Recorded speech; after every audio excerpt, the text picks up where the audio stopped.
Bienvenidos. La columna de hoy se titula El Mencho y su franquicia criminal. Mediante bloqueos con vehículos incendiados, los integrantes del cártel Jalisco Nueva Generación reaccionaron al operativo que las Fuerzas Armadas desplegaron para detener al narcotraficante Nemesio Rubén Ceguera Cervantes, el Mencho, quien murió cuando lo trasladaban herido desde Tapalpa, Jalisco, después de que su cerco de seguridad abrió fuego confrontándose con los militares que participaban en el operativo. Los criminales utilizaron sistemas de comunicación para coordinar los bloqueos en diversas entidades y generar caos en las calles, pero también en el ámbito digital, donde incluso usaron inteligencia artificial o mensajes con etiquetas amenazantes o alarmistas para provocar más pánico. Atemorizar es una de las estrategias principales a las que recurren los grupos criminales para hacer sentir su poder y exhibir su músculo. Una vez desarticulados los bloqueos, tras la muerte del narcotraficante que lideraba el cártel Jalisco Nueva Generación, el desafío de las autoridades es desarticular las redes que creó mediante alianzas con células delincuenciales y colusión de funcionarios corruptos de distintos niveles, que a Oceguera le dejaron consolidar un esquema de franquicia mafiosa de carácter internacional, diversificando sus actividades ilegales hasta ámbitos inusitados. Inicialmente, imitando la estructura, mecanismos de operación, así como la diversificación de mercados ilegales que empezaron los Zetas, su grupo antagónico, en menos de 2 décadas, Oceguera llevó al cártel Jalisco a convertirse en la organización criminal de mayor influencia por la amplia diversificación de ilícitos: tráfico de drogas, extorsión, huachicol, incluido robo, contrabando y comercialización ilícita de hidrocarburos en México y Estados Unidos, tráfico de personas, de maderas, de minerales y mercancías, secuestro, falsificación de documentos, fraude con datos bancarios, extorsiones masivas mediante tecnologizados call centers y un largo etcétera que incluye hasta los fraudes con los famosos tiempos compartidos que se promueven principalmente en zonas turísticas de playa.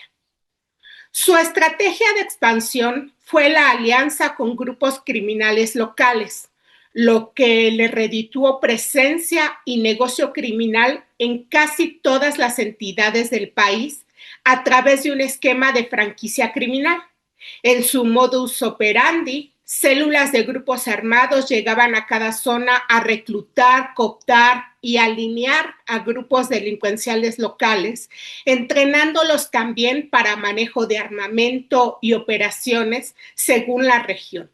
Así, en algunas entidades hicieron de la extorsión su negocio principal, imponiendo no solo el pago de derecho de piso, sino el control de la proveeduría. En otras zonas, en las petroleras, por ejemplo, tomaron las mismas rutas, socios criminales y mano de obra huachicolera que antes dominaron los Zetas, por citar solo 2 rubros. De ahí que el modelo de expansión basado en franquicias les permitió presencia y operación internacional en más de 40 países.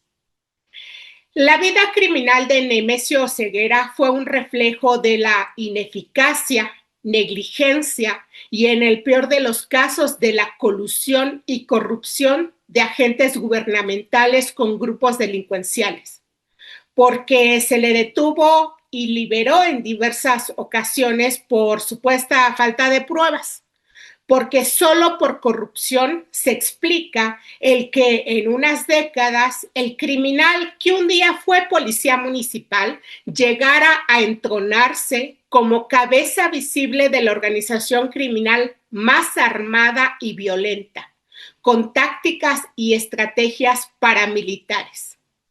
Nemesio Ceguera, el Mencho, nació el 17 de julio de 1966 en Aguililla, Michoacán. región de Tierra Caliente que vio nacer a otros narcotraficantes que también alcanzaron notoriedad en el AMPA.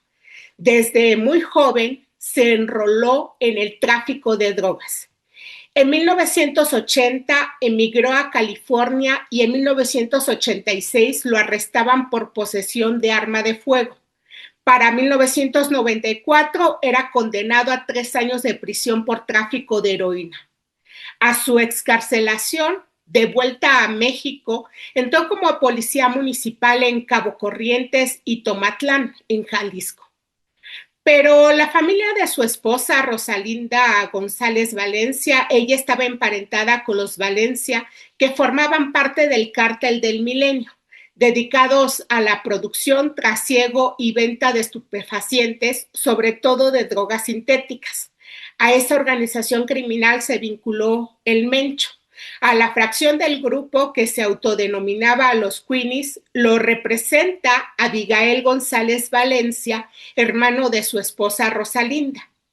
Los Queenies se volverían el principal brazo de lavado de dinero del Cártel Jalisco mediante negocios fachada. Abigail es además uno de sus coacusados en los casos criminales que las cortes estadounidenses llevan contra el Mencho por tráfico de narcóticos y otros delitos.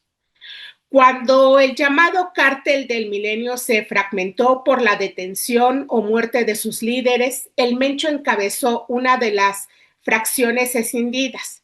Para el año 2003 comenzó su confrontación con los Zetas, aliándose al Cártel de Sinaloa y denominando a su facción como los Matazetas. Durante el Calderonato, en plena guerra contra el narco, como le llamó Calderón a los operativos mediante los cuales quiso fallidamente legitimar su gobierno, los Matazetas hicieron violentas masacres en Veracruz disputando el territorio.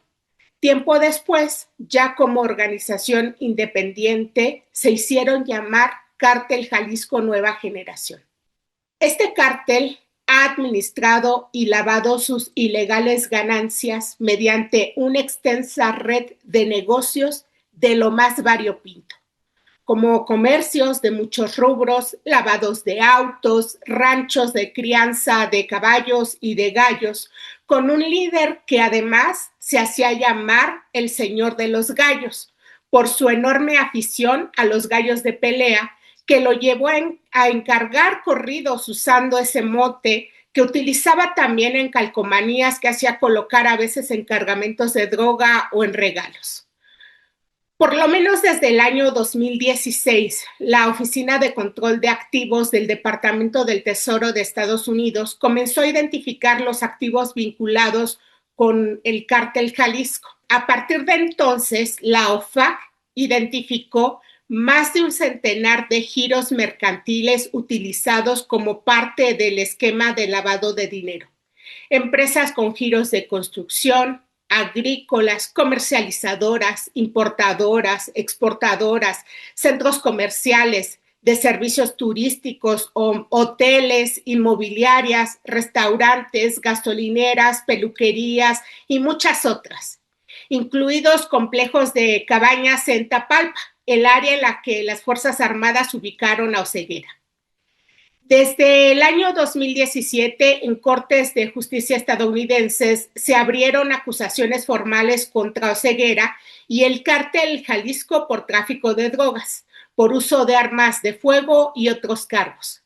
En abril del año 2022 se abrió una segunda acusación formal por conspiración y distribución de metanfetamina, cocaína y fentanilo, por uso ilegal de armas de fuego y por operar una empresa criminal continua. Pero la corresponsabilidad de todos esos ilícitos la tienen quienes por años les han abastecido de armamento de alto poder, proveniente principalmente de Estados Unidos, y también armamento ruso. Corresponsables son también quienes les proveen equipos sofisticados como los drones usados en ataques a la población civil y contra fuerzas armadas. pero también sus complicidades están en los circuitos financieros en los que lavan las ganancias ilícitas. Se trata de un mecanismo que imbrica crimen organizado, delincuencia armada con delincuentes de cuello blanco. Las complicidades políticas son innegables. Uno de los personajes a quien formalmente se le vinculó con el Mencho es Roberto Sandoval, exgobernador de Nayarit, en cuyo mandato el cártel Jalisco se asentó en la Riviera Nayarita. En el año 2019, la OFAC señaló que Sandoval habría recibido sobornos del cártel Jalisco. También a su compadre, el fiscal Edgar Beitia, el Diablo, se le identificó como parte de esa organización criminal. Más recientemente, el destituido alcalde de Tequila, Diego Rivera, hasta presumía de sus vínculos con el cártel Jalisco. Actualmente está bajo prisión preventiva justificada en el penal de El Altiplano. La Fiscalía General de la República le imputa cargos de secuestro, extorsión y delincuencia organizada. Pero es evidente que las complicidades del cártel Jalisco son muchas e indagarlas es tarea de las autoridades. De otra manera, no se podrá desarticular la red criminal. En junio del año 2020, el gobierno federal, a través de la Unidad de Inteligencia Financiera, había puesto en marcha el operativo Agave Azul, mediante el cual se bloquearon cuentas y activos de personas y empresas vinculadas con el cártel Jalisco Nueva Generación. Según informó la Unidad de Inteligencia Financiera en ese momento, al anunciar ese operativo, esa institución había analizado 2.571 operaciones inusuales por un monto de 2.951 millones de pesos, así como 38.459 reportes de operaciones relevantes por más de 11.478 millones de pesos y transferencias internacionales por un monto de 7.216 millones de pesos. Se congelaron en ese momento cuentas y activos. Pero al paso del tiempo, jueces de diversas entidades fueron otorgando suspensiones provisionales y definitivas dentro de juicios de amparo para que se descongelaran varias de esas cuentas y de esos activos que la Unidad de Inteligencia Financiera había incluido como parte de su operativo de índole financiero contra el cártel Jalisco Nueva Generación.